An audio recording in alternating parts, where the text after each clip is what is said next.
A small-town janitor, ridiculed for wasting his life savings on a crumbling farm. But when a storm knocks down a wall, everything changes. What they found underneath would silence the laughter forever. Before we dive into this incredible story, make sure to subscribe, hit the like button, and turn on notifications. You won't want to miss what happens next. The laughingstock of Cedar Creek. The morning sun barely touched the cracked pavement of Cedar Creek as Marshall Hayes wiped his brow with the back of his hand. His pickup truck rattled down Main Street, its engine groaning like an old man settling into a chair. At 58, Marshall knew the sound all too well.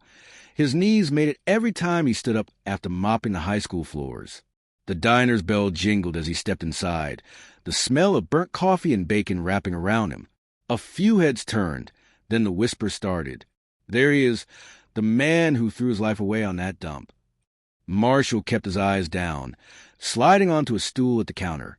Betty, the waitress who'd served him for 20 years, gave him a pitying smile as she poured his coffee.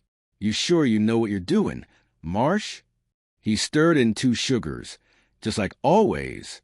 Land's cheap, always wanted a place with some space. A snort came from the booth behind him. Space? More like space for rats and ghosts, chuckled Roy Dawson, the town's mechanic. A few others laughed. Marshall's grip tightened around his mug. He'd heard it all week, ever since he signed the papers for a Holloway farm. 30 acres of overgrown fields, a sagging farmhouse, and a barn held together by rust and prayers. To everyone else, it was a money pit. To him, it was a last chance to prove he wasn't just a guy who cleaned up other people's messes. The bell jingled again, and Sheriff Dan Colby walked in, tipping his hat to the room before locking eyes with Marshall. Heard you're officially a landowner now. Hope you got a good shovel. Gonna need it for all that rubble. More laughter. Marshall forced a smile. Guess we'll see. The farm looked worse in daylight. The front porch leaned like a drunk against the house, and the windows were cataracts of grime. But when Marshall turned the key in the lock, something inside him hummed, like a radio tuning into a forgotten station. He stepped over the threshold, the floorboards groaning under his weight. Dust swirled in the thin beams of light, cutting through the boarded-up windows. The air smelled of mildew and old wood smoke, but beneath that, something else, something almost sweet.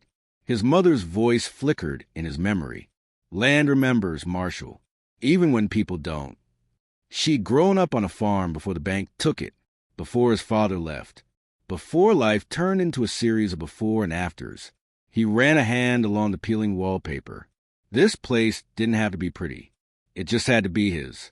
That night, the storm rolled in like judgment. Thunder shook the house, and rain lashed the roof like it was trying to peel it open. Marshall sat on a folding chair in the empty living room, a single lantern casting long shadows. Then a crack. Not thunder. Something breaking. He grabbed the lantern and followed the sound to the kitchen, where a section of the floor had collapsed into the darkness below. The wood splintered under his boots as he knelt, holding the light over the hole. There, half buried in dirt and time, was the corner of a metal safe. His breath caught. For years, folks had whispered about Old Man Holloway, how he'd disappeared overnight back in the 20s, how some said he'd stolen money on his way out. But no one ever found proof. Until now. Marshall's pulse roared in his ears as he reached down, brushing dirt off the lock. Whatever was inside, it had been waiting for him, and it was about to change everything. The secret under the dust. The storm had passed, leaving behind a damp, heavy silence in the farmhouse. Marshall crouched over the hole in the kitchen floor, the lantern flickering as its light danced across the metal safe. It was smaller than he'd expected, about the size of a bread box, but its surface was thick with rust and grime, the lock crusted shut with decades of neglect. His fingers trembled as he brushed away the last layer of dirt. This shouldn't be here. No one had lived in this house for over 40 years. The Holloways were long gone, their name reduced to town gossip and ghost stories. And yet, here was proof that something or someone had buried a secret beneath the floorboards. Marshall grabbed a crowbar from his toolbox and wedged it into the safe's door. The metal groaned in protest, but after a few hard tugs, the lock gave way with a sharp crack. The door swung open, releasing a musty breath of trapped air. Inside, Three things waited for him: a stack of yellowed envelopes, tied together with a brittle ribbon, a leather-bound deed, its edges crumbling, and cash. Not just a few bills, a thick bundle of Depression-era currency, neatly bound with a strip of paper marked $10,000 in faded ink. Marshall's throat went dry. That kind of money could have bought half the town back then. Even now, it was more than he'd ever held in his life. But it was a newspaper clipping tucked beneath the cash that made his hands freeze. Local banker disappears with town's fortune.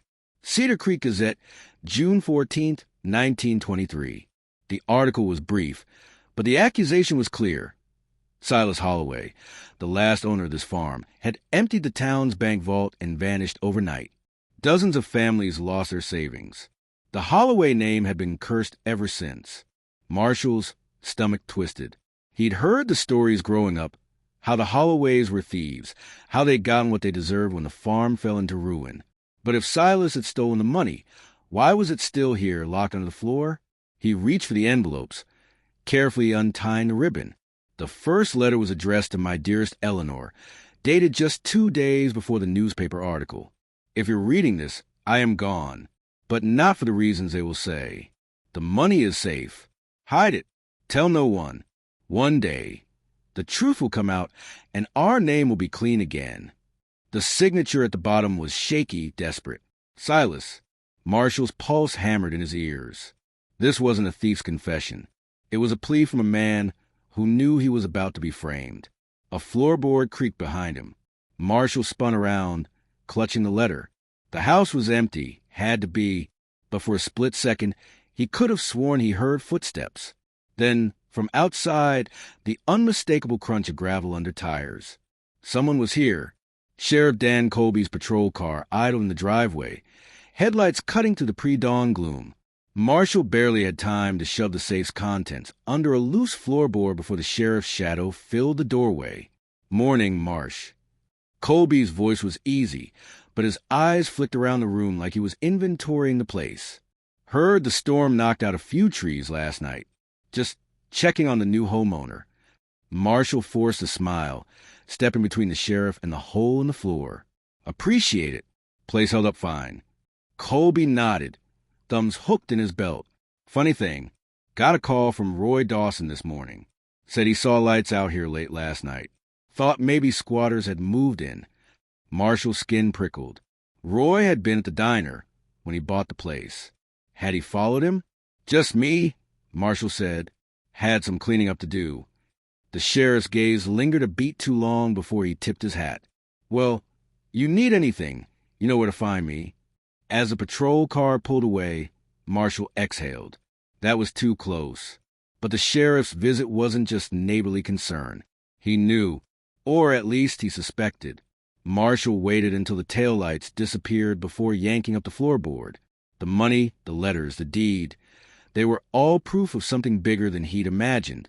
And if Silas Holloway had been innocent, then whoever framed him had gotten away with it for nearly a century. Now, Marshall had the evidence, and someone out there would do anything to keep it buried. The ghost of Holloway Farm. The morning sun did little to warm the chill that had settled in Marshall's bones. He hadn't slept. Every creak of the old farmhouse had sent his heart racing, his mind conjuring shadows where none should be. The safe's contents were now hidden beneath a loose floorboard in the bedroom, wrapped in an oilcloth to protect them from the damp. But no matter how well he concealed them, he couldn't shake the feeling that he was being watched. He needed answers.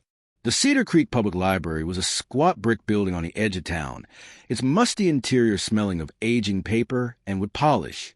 The librarian, Mrs. Wilkins, peered at him over her half-moon glasses as he approached the counter. "Marshall Hayes," she said, her voice laced with surprise. "Haven't seen you in here since you were checking out books on engine repair back in '92. Marshall managed a tired smile.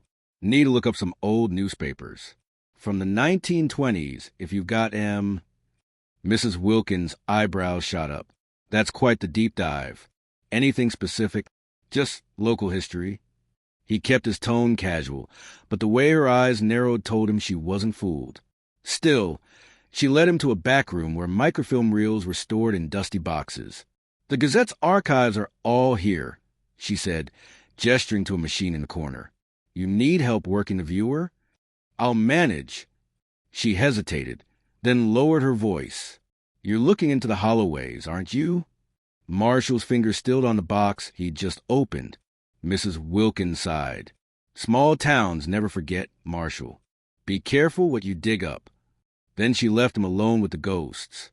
The microfilm whirred as Marshall scrolled through the Cedar Creek Gazette's archives, the black and white images flickering across the screen. June 1923 was filled with frantic headlines about the missing money. The accusations against Silas Holloway growing more venomous with each edition. But then, buried in the back pages of the July 2nd issue, he found it, a single paragraph. Local farmer Elias Burke reports the discovery of a body near Willow Creek. Authorities suspect the deceased may be Silas Holloway, missing since mid-June. Identification pending. Marshall's breath caught. Silas hadn't run. He'd been killed. He scrolled further, but there were no follow-up articles. No confirmation that the body was Silas. No mention of the case ever again. It was as if the town had collectively decided to forget, except for one person. Marshall dug out the letters from the safe, rereading the shaky handwriting. "Tell no one. One day, the truth will come out." Silas had written that knowing he was about to die, and someone had made sure he did. The nursing home on the outskirts of town smelled of antiseptic and overcooked vegetables. Marshall stood in the hallway, clutching a bouquet of daisies he'd picked up at the gas station, feeling foolish. What did you bring to the last living Holloway? Flowers felt inadequate compared to the truth he carried. Room 214. The door was slightly ajar. Inside, an elderly woman sat by the window, her hands folded in her lap, her white hair thin but carefully combed. She didn't turn when he knocked. "Elena Holloway?" Her shoulders stiffened at the name. Slowly she turned. Her eyes were milky with cataracts, but her voice was sharp. "No one's called me that in 60 years. Marshall stepped inside, holding out the flowers like a peace offering. "My name's Marshall Hayes. I bought your family's farm." Her breath hitched. For a long moment, she just stared at him, her lips trembling. Then, softly, "Did you find it?" Marshall's pulse roared in his ears. He hadn't even mentioned the safe. She knew. He pulled the letters from his pocket and placed them in her hands. Her fingers traced the brittle paper like it was sacred. "Papa died a thief," she whispered, tears cutting through the wrinkles on her face. But he was innocent. Then, from the hallway, a footstep. Marshall turned just as the door swung open. Sheriff Dan Colby stood there, his hand resting on his holstered gun. "Well," he said, his smile not reaching his eyes, "isn't this cozy?" The sheriff's secret. The air in the nursing home room turned to ice as Sheriff Colby stepped inside, his boots heavy on the linoleum floor. His eyes locked onto the letters in Elena Holloway's trembling hands, and for a fraction of a second, Marshall saw something raw flicker across the lawman's face.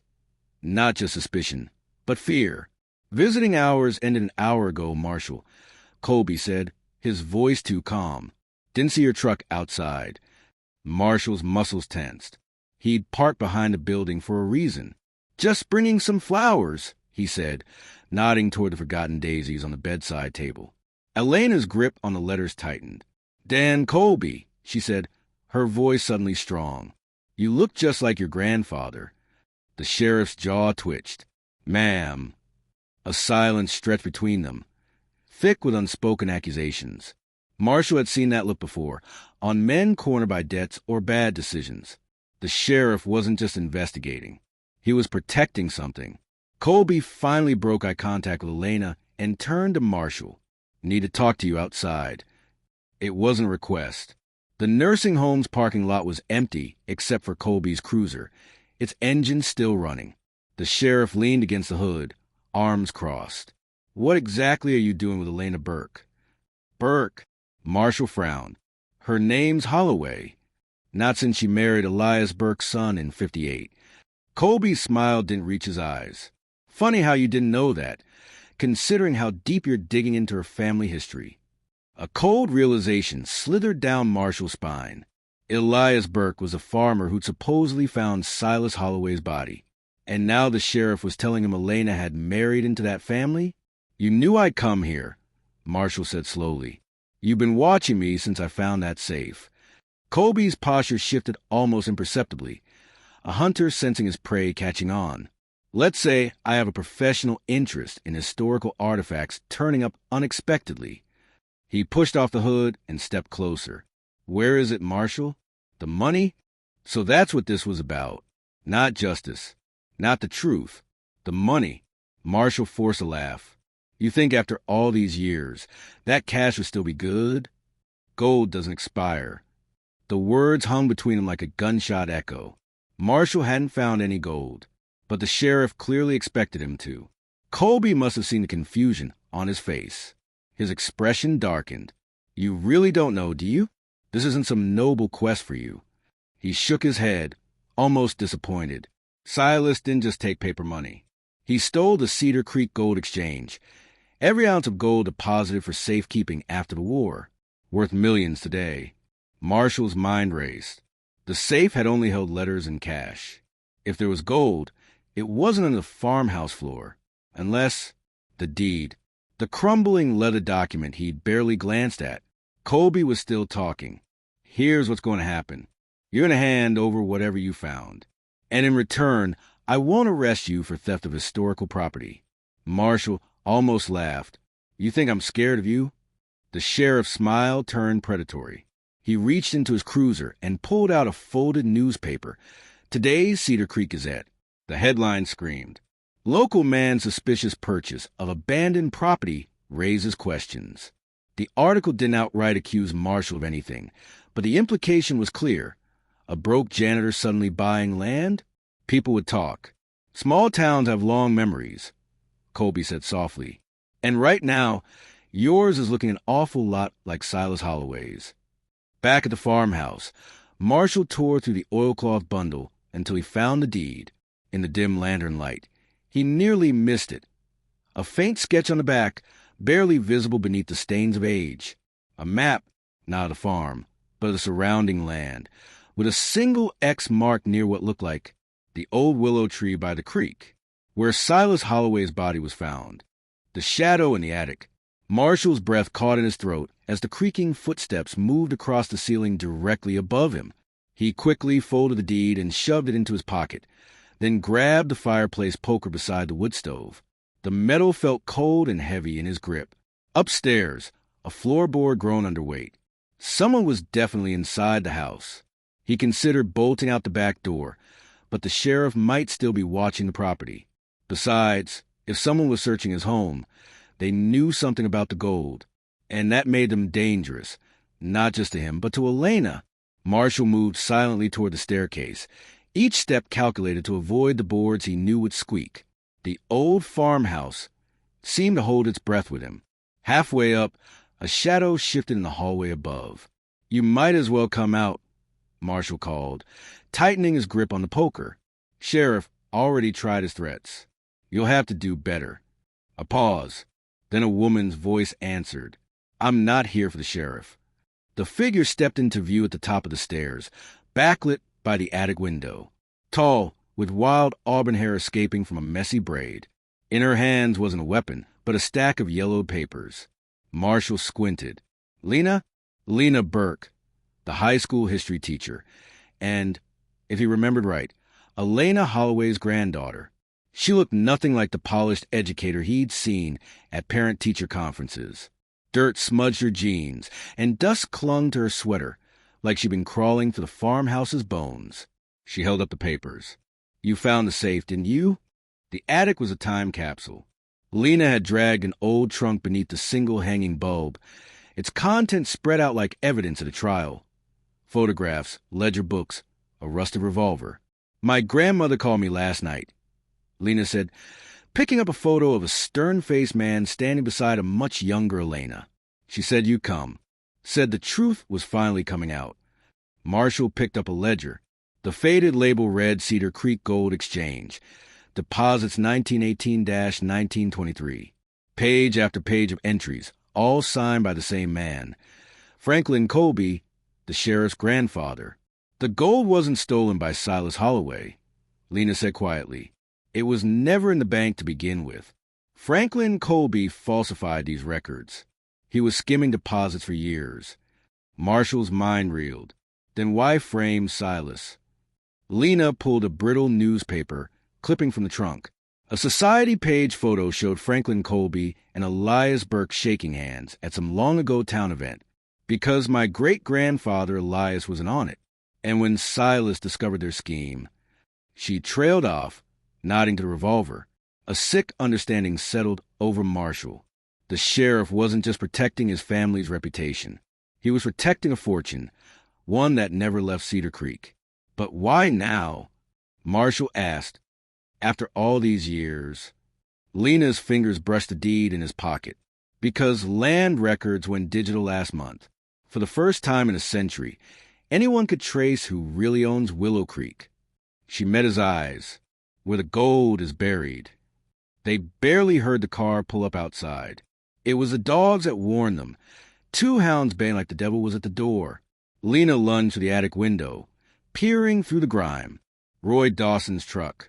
And he's not alone. Marshall joined her in time to see Roy and 2 other men unloading shovels, and what looked like a metal detector from the bed of the pickup. The sheriff must have told them about the gold, Lena whispered.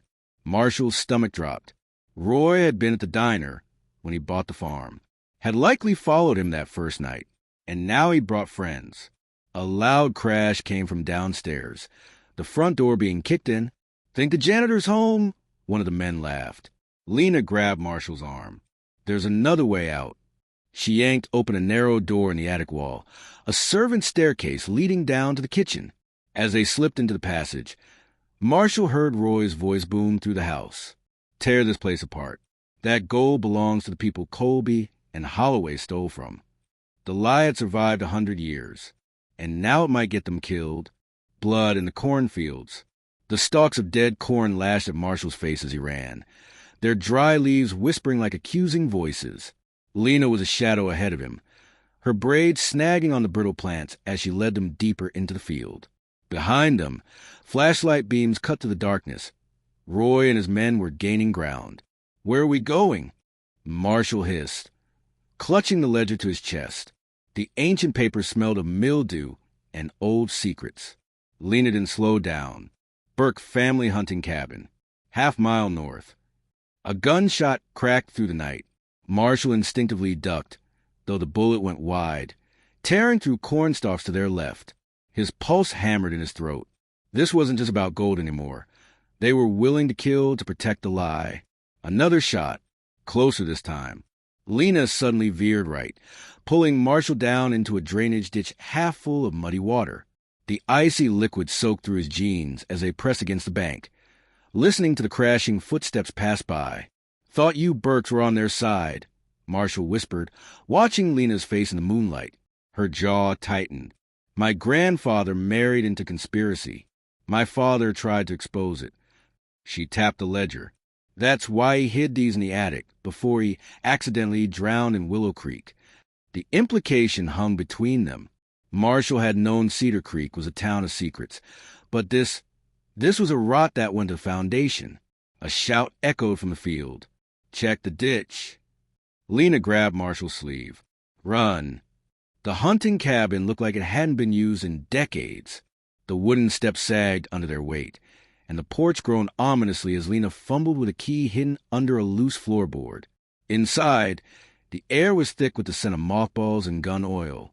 Lena bolted the door behind them and immediately went to the stone fireplace, feeling along the mantel until something clicked. A hidden compartment slid open, revealing a vintage revolver and a box of ammunition. "You're full of surprises," Marshall muttered as she loaded the gun with practiced hands. "Grandma Elena taught me." She snapped the cylinder shut. "After Dad died." Marshall set the ledger on the dusty table and flipped through the fragile pages. The numbers didn't lie. Franklin Colby had stolen over $2 million in gold, worth nearly $30 million today, falsifying records to blame Silas Holloway. But one page near the end caught his eye, a list of names beside dates in 1923. "Lena, these aren't just deposits." He pointed to the entries. "These are payouts. She leaned over his shoulder, her breath warm against his neck. Elias Burke, Thomas Dawson, Henry McCullough. Her finger traced the names. Roy's grandfather, the sheriff's uncle, half the founding families. A cold realization settled over Marshall. It wasn't just Colby and Burke who framed Silas Holloway. The whole town's elite had been in on it, splitting the stolen gold to keep their complicity quiet. And now their descendants would kill to protect that secret. The first rock shattered the cabin's front window. Marshall barely had time to dive behind the table before the gunshot rang out. The bullet splintered the wood where his head had been seconds before. "We know you're in there." Roy's voice boomed from the tree line. "Send out the girl, and we might let you live." Lena crouched beside Marshall, her back against the wall. "They'll burn this place down with us in it," she whispered. "There's a root cellar out back." Another shot. This one punched through the door, sending wood chips flying. Marshall's hands shook as he grabbed the ledger. "We can't let them get this." Lena's eyes gleamed in the dim light. "Then we don't run." She pressed the revolver into his hand. "We fight." The reckoning. The cabin door exploded inward with a thunderous crash. Splinters were raining across the floor. Marshall barely had time to register the dark figures pouring through the doorway before instinct took over. He raised the revolver and fired. The shot went wide, punching into the doorframe, but it was enough to make the first man, Roy Dawson, duck back outside with a curse. "Last chance, Hayes." Roy bellowed from behind cover. "Throw out that ledger and walk away." Lena pressed against the wall beside Marshall, her breath coming fast. "They won't let either of us walk away," she whispered. "Not after what we know." Marshall's fingers trembled around the gun's grip. He'd never shot at a man before. But as he glanced at the ledger on the table, at the proof that would finally clear Silas Holloway's name, something hardened inside him. A shadow moved outside the shattered window. Marshall pivoted and fired again. This time, the bullet found its mark, not in flesh, but in the whiskey bottle one of Roy's men had been holding. Glass and liquor erupted in a spectacular spray, sending the attackers scrambling back. "Now!" Lena grabbed the ledger and bolted for the back door. Marshall followed, firing one last wild shot to cover their escape. The night air hit his face like a slap as they burst onto the rear porch. Lena was already halfway to the tree line, her silhouette barely visible in the moonlight. Behind them, Roy's voice rose in furious command. "Don't let them reach the creek." Marshall's boots pounded the hard earth as he sprinted after Lena. Branches whipped at his face as they plunged into the woods, the sound of pursuit close behind. Somewhere ahead, the rush of Willow Creek grew louder. Lena suddenly skidded to a stop at the water's edge. "It's too high to cross," she gasped, staring at the raging current. Spring rains had swollen the creek into a torrent. Marshall turned, raising the revolver just as the first of Roy's men crashed through the underbrush. There were 4 of them now: Roy, his 2 lackeys, and someone Marshall hadn't expected. Sheriff Dan Colby stepped into the clearing, his service pistol drawn. "End of the road, Marshall." The sheriff's voice was calm, almost regretful. Hand over the ledger. Lena clutched the book to her chest. "You knew," she breathed. "All these years, your family knew the truth." Colby's jaw tightened. Some truths are better left buried. A branch snapped in the woods behind the sheriff. Then another. Colby half-turned, his pistol wavering, just as Elena Holloway stepped from the trees, supported by a nurse and holding what looked like an old cassette recorder. "Then let the whole town hear it," the old woman said, pressing play. Franklin Colby's voice, crackling with age but unmistakable, filled the clearing. "Elias, we have to act tonight. Silas knows about the gold.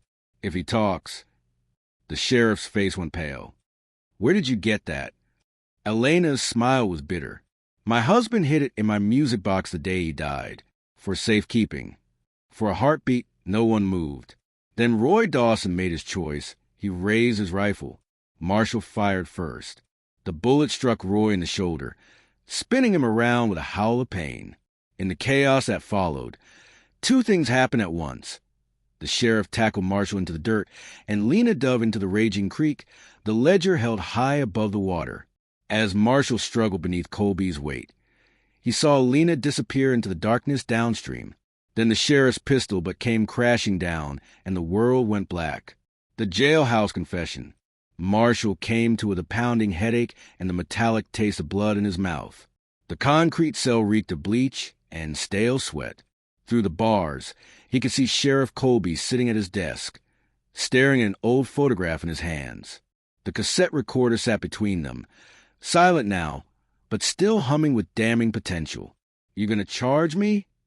Marshall's voice sounded rough even to his own ears. Colby didn't look up, resisting arrest. Assault, maybe attempted murder, if Roy decides to press it. Marshall barked a laugh that made his ribs ache. That's rich, coming from the man whose grandfather actually committed murder. The sheriff's fingers tightened around the photograph. Marshall recognized the face.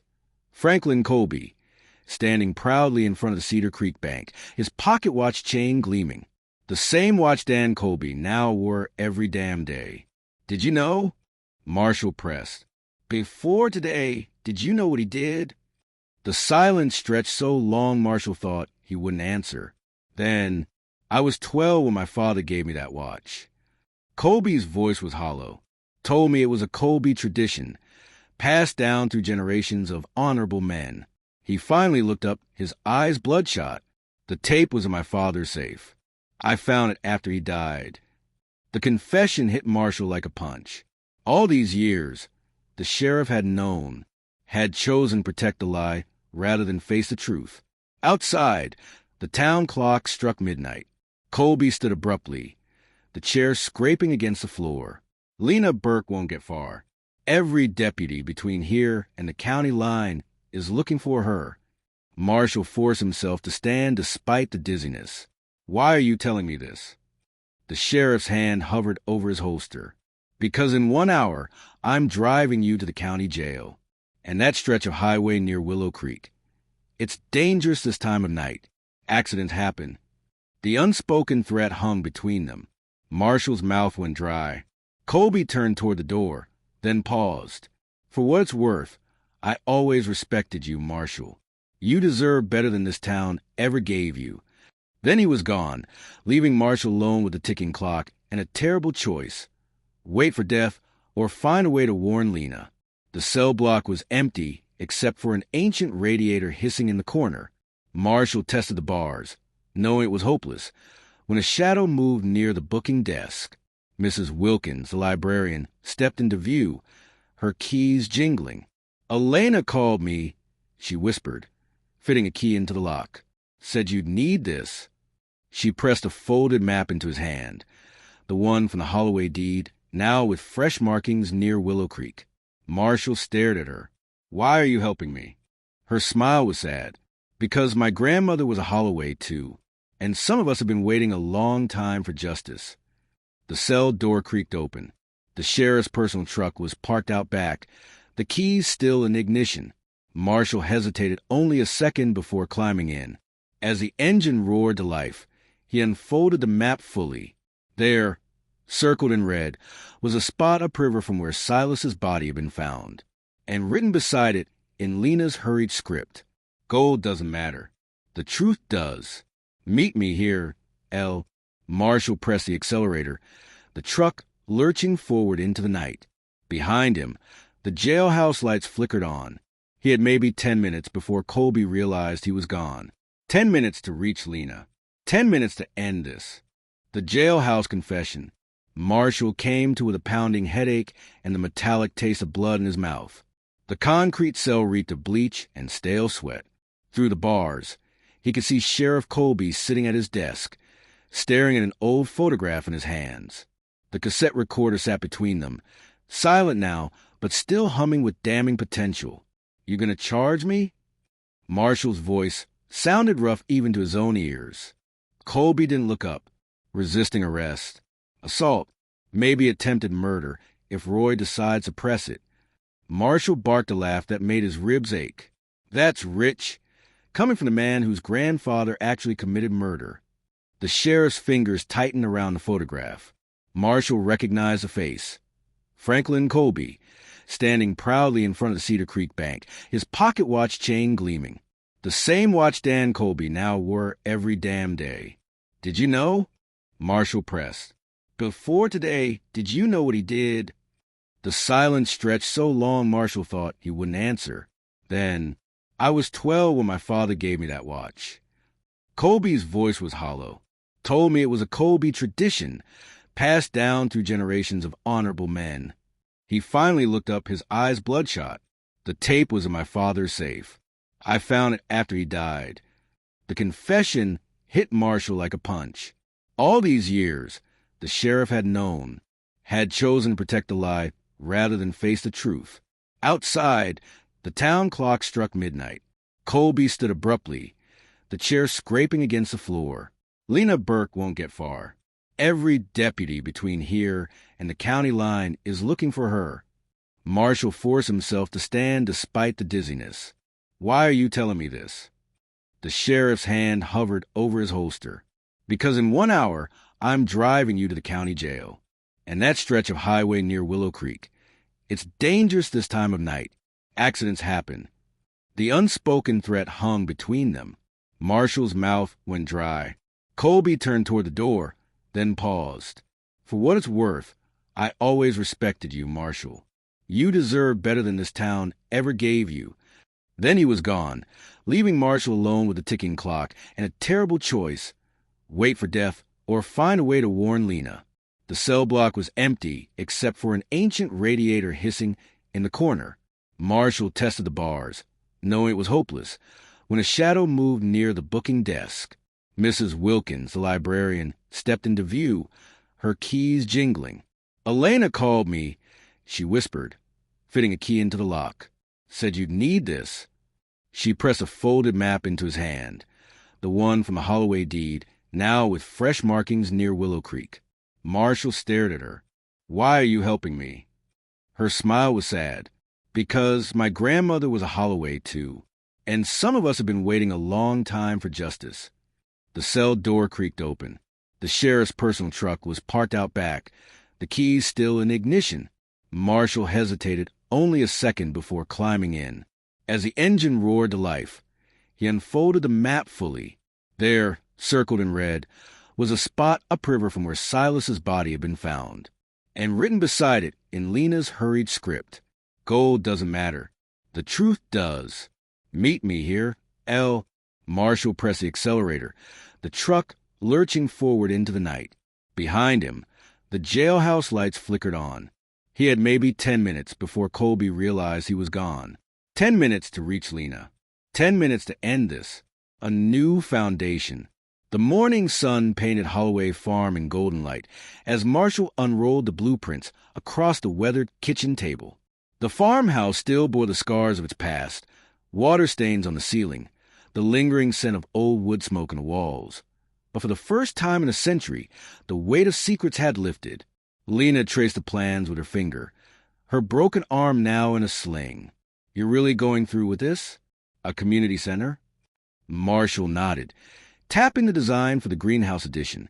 "Figure the land's been kept empty long enough. Time to put to good use." Outside, the rumble of an approaching car interrupted them. Through the window, Marshall saw a familiar sedan kicking up dust along the driveway, the Cedar Creek Gazette logo on its door. Reporter Sarah Gillen stepped out, her camera already slung around her neck. "Hope I'm not interrupting," she called. "Just want to get a shot for tomorrow's follow-up piece." Lena stiffened beside him. The Gazette's explosive special edition, Cedar Creek's Stolen Legacy, the truth behind the Holloway Farm, had dominated local talk for weeks. Some celebrated the revelation. Others, like Roy Dawson's family, had quietly left town. Sarah adjusted her lens. Sheriff Colby turned in his badge this morning. State police are excavating Willow Creek for the rest of the evidence. She hesitated. They found bones near the willow tree. Dental records confirm it's Silas. Elena, sitting by the fireplace, closed her eyes briefly. A single tear tracked through the wrinkles on her face. "Took long enough," she whispered. Marshall moved to the porch, Sarah following. The field stretched before them, no longer choked with weeds, A crew of volunteers had spent the last 2 weeks clearing the land. Among them, he spotted Mrs. Wilkins stacking brush, and to his surprise, a few uniformed deputies lending a hand. Sarah snapped a photo of the scene. "People are calling you a hero, you know." Marshall scoffed, rubbing the scar on his temple where Colby's pistol had struck him. "I just didn't run when I should have." "That's what heroes do." She lowered her camera. "The town council voted last night. They're renaming Willow Creek to Holloway Creek, and the Historical Society wants to make the farm a protected landmark." The words settled over Marshall like sunlight. He looked back through the screen door, where Lena was showing Elena the blueprints, their heads bent together. The ledger, now evidence in the state's investigation, was gone, but its truth remained. Sarah's phone buzzed. She checked it, then grinned. "Speaking of landmarks, you might want to see this." She turned the screen toward him. A live stream showed the Cedar Creek Bank building, where workers were carefully prying Franklin Colby's name from the marble facade. The crowd gathered below erupted in cheers as the first letter clattered to the ground. Marshall felt something unclench in his chest. Some legacies needed tearing down. Others, like the one Lena and Elena were building, needed room to grow. He walked back inside and placed his hands flat on the blueprints. "Let's get to work." Did this story inspire you? Tag someone who needs to hear about second chances. And if you want to see Marshall and Lena's Community Center come to life, subscribe for our special bonus epilogue.